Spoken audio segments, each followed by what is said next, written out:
भूतिया कहानी। गांव के लोग कहते हैं कि वो पुराना हवेली वर्षों से बंद पड़ा है और उसमें अजीब अजीब आवाजें आती हैं।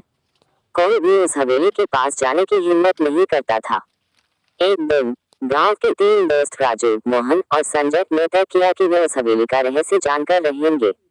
रात का समय चुना गया क्योंकि दिन में किसी ने कुछ देखा नहीं था। वे तीनों अपनी अपनी टॉर्च और एक लाठी लेकर निकल पड़े। हवेली के पास पहुंचकर उनकी धड़कनें तेज हो गईं। हवेली के दरवाजे पर लगा ताला टूटा हुआ था। हिम्मत जुटाकर वे अंदर गए। अंदर का नजारा देखकर उनकी आंखें फटी की फटी रह गईं। चारों तरफ धूल और जाले फैले हुए थे। अचानक उन्हें ऊपर की मंजिल से किसी के चलने की आवाज आई। वे तीनों डर के मारे वहीं रुक गए, लेकिन संजय ने हिम्मत जुटाई और ऊपर की ओर बढ़ा। राजू और मोहन भी उसके पीछे पीछे चले गए।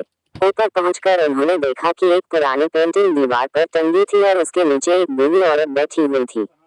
उसकी आंखें लाल थी और वह गुस्से में दिख रही थी। बूढ़ी औरत ने कहा, तुम्हें यहाँ नहीं आना चाहिए था।